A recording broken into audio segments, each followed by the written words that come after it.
دوستو ویسے تو یہ دھرم بہت زیادہ پرانا نہیں ہے، بلکہ اس کی بنیاد آج سے 150 سے 200 سال پہلے رکھی گئی تھی، مگر اس کے باوجود بھی اس دھرم کو فالو کرنے والے لوگوں کی آبادی 1 کروڑ کے قریب پہنچنے والی ہے، اور اس پوری آبادی کا ایک بڑا حصہ ہمارے بھارت دیش میں بھی رہتا ہے۔ اب دیکھنے والی بات یہ ہے کہ جہاں اس دھرم کے خود فالو کرنے والے لوگوں کا ماننا ہے کہ ہمارا دھرم ایک نیا دھرم ہے اور ایک الگ دھرم ہے، تو وہیں دوسری طرف آج بھی اس دنیا میں کچھ ایسے لوگ ہیں جو اس کو کوئی نیا دھرم نہیں مانتے ہیں، بلکہ ان کا ماننا ہے کہ یہ اسلام یعنی کہ مسلمانوں کا ہی ایک ایسا فرقہ ہے جو دوسرے فرقوں کی طرح وقت کے ساتھ الگ ہو گیا، اور پھر بعد میں اس نے دھیرے دھیرے اپنے اندر اتنے زیادہ بدلاؤ کر لیے کہ ایسا محسوس ہی نہیں ہوتا ہے کہ کسی دور میں اس کا تعلق اسلام سے بھی رہا ہوگا۔ حالانکہ دوستو ایتہاسک طور پر اس بات میں کوئی شک بھی نہیں ہے کہ جس انسان نے اس دھرم کی بنیاد رکھی تھی وہ انسان خود ایک مسلم فیملی میں ہی پیدا ہوا تھا۔ دراصل دوستو یہ کہانی شروع ہوتی ہے 20 اکتوبر سن 1819 سے،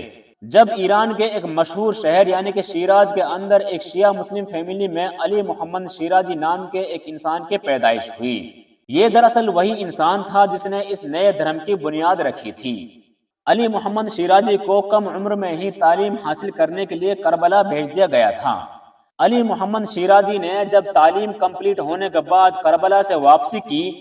تو لگ بھگ 24 سال کی عمر میں ہی باب ہونے کا دعویٰ کر دیا۔ باب کا مطلب ہوتا ہے کوئی دروازہ، یعنی کہ ایک ایسا دروازہ ہونے کا دعویٰ کیا جو خدا تک پہنچتا ہے۔ شروعاتی دنوں میں ہی اصفہان کے گورنر بنو سہر کے ساتھ ساتھ اس وقت کی کچھ اور مشہور ہستیاں علی شیرازی کے فالوورز بن گئے تھے۔ دھیرے دھیرے وقت گزرا اور پھر کچھ دنوں کے بعد ہی علی شیرازی کی طرف سے امام مہدی ہونے کا دعویٰ بھی کر دیا گیا تھا۔ اس کے کچھ دنوں کے بعد ہی پھر علی محمد شیرازی نے یہ دعویٰ بھی کر دیا کہ خدا خود ان کی ذات میں حلول ہو گیا ہے، یعنی کہ اس کے اندر داخل ہو چکا ہے۔ جیسے جیسے شیرازی کی شہرت بڑھنا شروع ہوئی ویسے ویسے یہ انسان اس وقت کے مسلم اسکالرز کی نظر میں بھی آنا شروع ہو گیا تھا۔ اس دور کے سبھی سنی اور شیعہ عالموں نے اس انسان کے اوپر کفر کا فتویٰ لگایا اور اس انسان کو کافر قرار دیا۔ اس کی وجہ یہ تھی کیونکہ اس وقت کے عالموں کے مطابق اس انسان کے جو عقائد تھے وہ بالکل اسلام کے الٹ تھے۔ علی محمد شیرازی کی طرف سے نہ تو یوم آخرت کو مانا جاتا تھا اور نہ ہی یہ انسان جنت اور جہنم جیسے کنسپٹ پر یقین رکھتا تھا۔ اس کے علاوہ اور بھی بہت سی ایسی اسلامک یعنی کہ مسلمانوں سے جڑی چیزیں تھیں جن کا علی شیرازی کی طرف سے انکار کر دیا گیا تھا، اور کچھ ایسی نئی چیزیں بھی تھیں جو اسلام میں نہیں پائی جاتی تھی مگر علی محمد شیرازی نے اپنے نظریات میں شامل کر رکھی تھی، اور یہی وہ ساری چیزیں تھیں جنہوں نے ایک نئے کنفلکٹ، ایک نئے جھگڑے کو جنم دیا۔ اب کیونکہ دوستو علی محمد شیرازی کا لقب باب تھا تو اس لیے ان کو فالو کرنے والے لوگوں کو بابی کہا گیا۔ دھیرے دھیرے علی محمد شیرازی نے اپنے فالوورز کی تعداد بڑھانا شروع کر دی، مگر ایک دن اچانک سے علی محمد شیرازی کا یہ پورا مشن اس دور کے ایران کے بادشاہ نصیر الدین قاجار کی نظر میں آ گیا۔ نصیر الدین قاجار کے آرڈر پر علی محمد شیرازی کو تبریز شہر کے چوراہے پر گولی مار دی گئی۔ نہ صرف گولی مار دی گئی بلکہ باڈی کے ساتھ بھی برا سلوک کیا گیا اور ڈیڈ باڈی کو وہاں سے اٹھا کر شہر کے باہر پھینکوا دیا گیا تھا۔ علی محمد شیرازی نے اپنی موت کے بعد اپنے 2 نائب چھوڑے، جن میں سے ایک کا نام صبح اجل اور جبکہ دوسرے کا نام مرزا حسین النوری تھا، جس کو بعد میں بہاءاللہ کا نام دیا گیا۔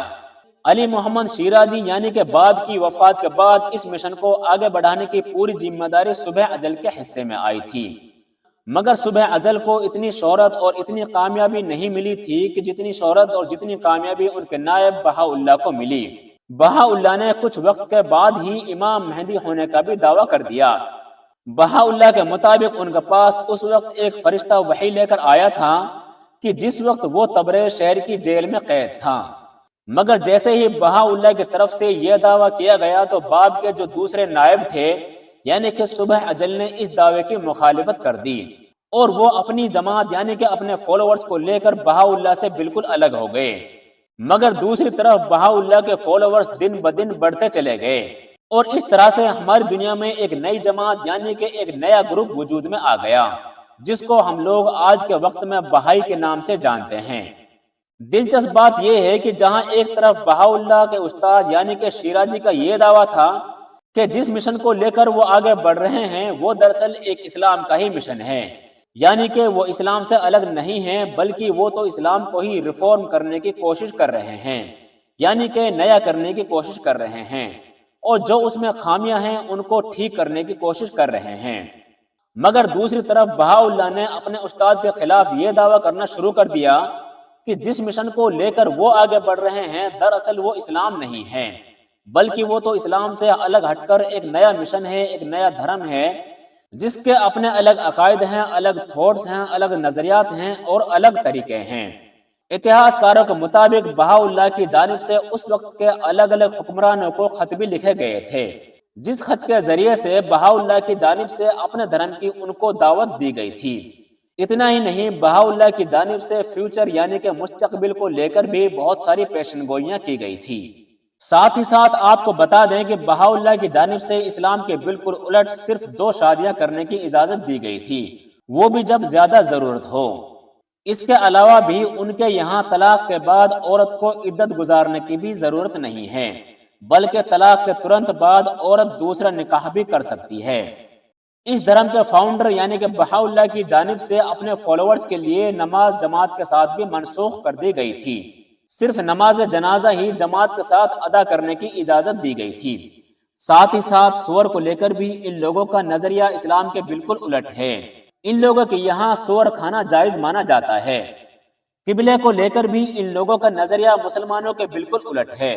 جہاں ایک طرف پوری دنیا کے مسلمانوں کے یہاں مکہ میں موجود کعبہ شریف کو قبلہ مانا جاتا ہے اور اسی کی طرف منہ کر کے نماز ادا کرتے ہیں، تو وہیں دوسری طرف اس نئے دھرم کے لوگ کعبے کے بجائے اپنے دھرم کے لیڈر یعنی کہ بہاءاللہ کے گھر کو ہی اپنا قبلہ مانتے ہیں۔ اگر ان کے لیڈر یعنی کہ بہاءاللہ اپنا گھر چینج کر دیا کرتے تھے تو ان کا قبلہ بھی بدل جایا کرتا تھا۔ آج کے دور میں ان لوگوں کا قبلہ اسرائیل کے ایک شہر عکا کو مانا جاتا ہے، وہ اس لیے کیونکہ اس دھرم کے لیڈر یعنی کہ بہاءاللہ کی قبر عکا شہر میں ہی موجود ہے۔ اس دور کی ایران کی شیعہ مسلم سلطنت نے جب اس دھرم کے بڑھتے ہوئے پربھاؤ کو دیکھا تو اس نئے دھرم کے لوگوں کو اپنے دیش سے نکالنے کا فیصلہ کیا۔ دھیرے دھیرے جہاں اس دھرم کے کچھ فالوورز کو جزیرہ قبرص کی طرف بھیجا گیا تو وہیں کچھ لوگوں کو ترکی کی طرف بھیجا گیا۔ اب کیونکہ اس پورے علاقے میں ہی اس دور میں ایک مسلم سلطنت یعنی کہ سلطنت عثمانیہ کا راج ہوا کرتا تھا تو ان لوگوں کا ایک جگہ پر رکے رہنا ممکن نہیں تھا، اس لیے اب یہ لوگ اپنے مشن کو آگے بڑھانے کے لیے خود بھی آگے بڑھتے چلے گئے۔ ایک وقت وہ آیا کہ جب اس دھرم کے لیڈر یعنی کہ بہاءاللہ اور اس کے فالوورز لیبنان کے ایک شہر عکا میں پہنچ گئے۔ یہ وہی علاقہ تھا جو آج کے دور میں اسرائیل کے انڈر میں آتا ہے، جہاں پر ان لوگوں کی نہ صرف مشہور عبادت گاہ موجود ہے بلکہ ان لوگوں کے دھرم کے لیڈر یعنی کہ بہاءاللہ کی قبر بھی موجود ہے، اور اسی کو یہ لوگ اپنا قبلہ بھی مانتے ہیں۔ بہاءاللہ کی وفات کے بعد اس دھرم کا نیا لیڈر بہاءاللہ کے بیٹے یعنی کہ عبدالوہاب کو بنایا گیا تھا، مگر اس دھرم نے جو اصل ترقی کی ہے وہ دراصل عبدالوہاب کے بیٹے یعنی کہ شووی افندی کے دور میں کی ہے، کیونکہ انہوں نے اپنے دادا اور اپنے باپ کی جو تحریریں تھیں، جو کتابیں تھیں، ان سب کو ایک جگہ اکٹھا کیا اور پھر ان کو انگلش زبان میں ٹرانسلیٹ کرا کے دنیا کے کونے کونے تک پہنچایا۔ یہی وجہ ہے کہ آج کے دور میں بہائیت نہ صرف منظم یعنی کہ ایک آرگنائزڈ دھرم کی حیثیت رکھتا ہے بلکہ اس کے فالو کرنے والے لوگ دنیا کے کونے کونے میں پائے جاتے ہیں، اور پوری دنیا میں بھی جس دیش میں ان لوگوں کی سب سے زیادہ آبادی پائی جاتی ہے وہ دراصل ہمارا دیش ہندوستان ہے۔ ان لوگوں کی جو سب سے پوتر یعنی کہ جو سب سے مقدس کتاب ہے اس کو کتاب اقدس کے نام سے جانا جاتا ہے۔ ان لوگوں کے مطابق ان کا دھرم ہیومینٹی یعنی کہ انسانیت پر بیس ہے، انسانیت کو ہی ان کے دھرم میں سب سے زیادہ اہمیت یعنی کہ پرائیورٹی دی جاتی ہے۔ ان لوگوں کا یہ ماننا ہے کہ دنیا میں جتنے بھی دھرم آئے ہیں وہ سارے ہی دھرم، وہ سارے ہی مذہب حق پر ہیں، بس وہ الگ الگ وقتوں میں آئے ہیں اور وقت کی ضرورت کے حساب سے آئے ہیں۔ ان لوگوں کے مطابق جتنے بھی پیغمبر ہیں ان کا علاوہ بھی دوسرے دھرم کے جتنے بھی بڑے بڑے لیڈرز ہیں وہ سب خدا کی طرف سے ہی بھیجے گئے ہیں، اور ان سب دھرموں کے لیڈرز میں سے بھی جو آخری لیڈر بھیجا گیا ہے وہ خود ان کے دھرم کے لیڈر یعنی کہ بہاءاللہ ہی ہیں۔ اب کیونکہ دوستو ان لوگوں کے دھرم میں سارے ہی دھرموں کے حق پر مانا جاتا ہے تو اسی لیے ان کی جو عبادت گاہیں ہیں ان کے دروازے بھی سبھی دھرموں کے فالوورز کے لیے ہر وقت کھلے رہتے ہیں۔ ہر کوئی وہاں پر بغیر روک ٹوک کے آ جا سکتا ہے۔ فی الحال دوستو آج کی اپنی ویڈیو کو یہیں پر ختم کرتے ہیں۔ ویڈیو میں آپ کو کچھ بھی نیا سیکھنے کو ملا ہو تو اس کو لائک اور شیئر ضرور کریں۔ ملتے ہیں کسی نیکسٹ ویڈیو میں کسی نئی جانکاری کے ساتھ، تب تک کے لیے اللہ حافظ۔